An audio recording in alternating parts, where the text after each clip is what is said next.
చాలా బాగా చెప్పారు. ఇక్కడికి వచ్చి ఎవరైనా మాట్లాడగలుస్తారా? అన్ని మాట్లాడాక బాగుంది. ఈ రోజు మన చైతన్య తీసుకున్న సెమినార్ అది చాలా బాగుంది. ఇదే సైకాలజీ అనేది మన మనస్తత్వాన్ని గురించి తెలియజేస్తుంది.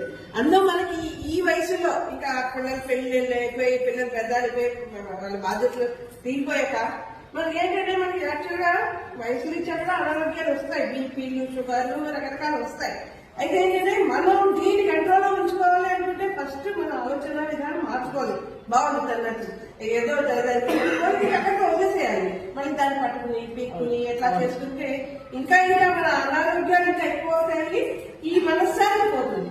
అది కాకుండా మనం ఫస్ట్ పాజిటివ్ మైండ్ నేర్చుకుంటే ఇది చాలా మన ఆరోగ్యానికి మన మనసుకి అన్నిటికీ హెల్ప్ఫుల్ గా ఉంటుంది అని చెప్పేసి నా ఉద్దేశం.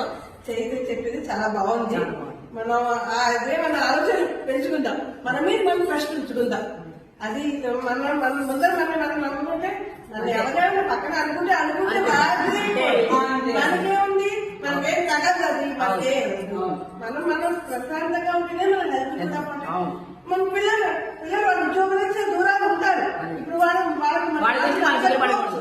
నెక్స్ట్ జనరేషన్ మన మనసు నచ్చకపోవచ్చు, ఏదైనా మనకు వినవచ్చు. అయితే కూడా వాళ్ళ జనరేషన్ చేయాలి, వాళ్ళ ఆలోచన కూడా మనం యాక్సెప్ట్ చేస్తేనే మనం ప్రశాంతంగా ఉంటుంది. ఇప్పుడు మా జనరేషన్ వేరే, మా పిల్లల జనరేషన్ వేరే.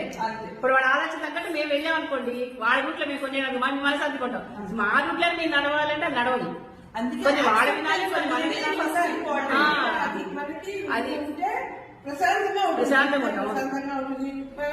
బుక్ ఒక చక్కని మంచి సంగీతం ఇక్కడ పక్కన అనుకుంటాం. దేవుడు ఆ దేవాలయం ఉంది పక్కన, పుస్తకం చదువుకున్నా మనకి ప్రశాంతం ఉంటుంది. ఇలా చేసుకోవాలి ప్రతి వాళ్ళు అని చెప్పేసి అదే మీతో యాసం చేస్తాను. Thank you so much.